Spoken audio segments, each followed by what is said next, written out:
প্রিয় দর্শক, আসসালামু আলাইকুম। এই মুহূর্তে দাঁড়িয়ে আছি চৌমুহন এলাকায়। আপনারা দেখতে পাচ্ছেন পুকুর সংস্কার নাম করে 3 ফসলি জমি, পাশের জমি মাটি কেটে বাইরে বিক্রি করছে।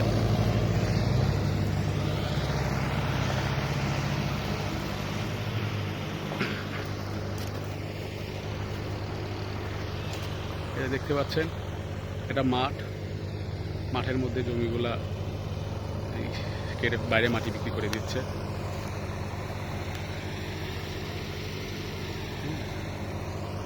প্রিয় দর্শক, দেখেন এটা মাঠ, এখানে আবাদ হয়, 3 ফসলি আবাদ হয়। এই আবাদকে নষ্ট করে দিনে দিনে দুপুরে মাটি বাইরে বিক্রি করে দিচ্ছে।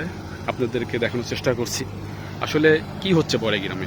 চারিদিকে বড়ে গ্রামে এইভাবে আবাদি জমিগুলো নষ্ট করে যদি মাটি বাইরে বিক্রি করে দেয়, এবং পার্শ্ববর্তী হচ্ছে নতুন একটা রাস্তা করছে, কয়েক বছর হলো রাস্তাটা করছে। মাটি যেভাবে বের করে নিয়ে যাচ্ছে, রাস্তাঘাটগুলো ব্যাপকভাবে নষ্ট হয়ে গেছে। এই যে দেখেন কি হচ্ছে এগুলো।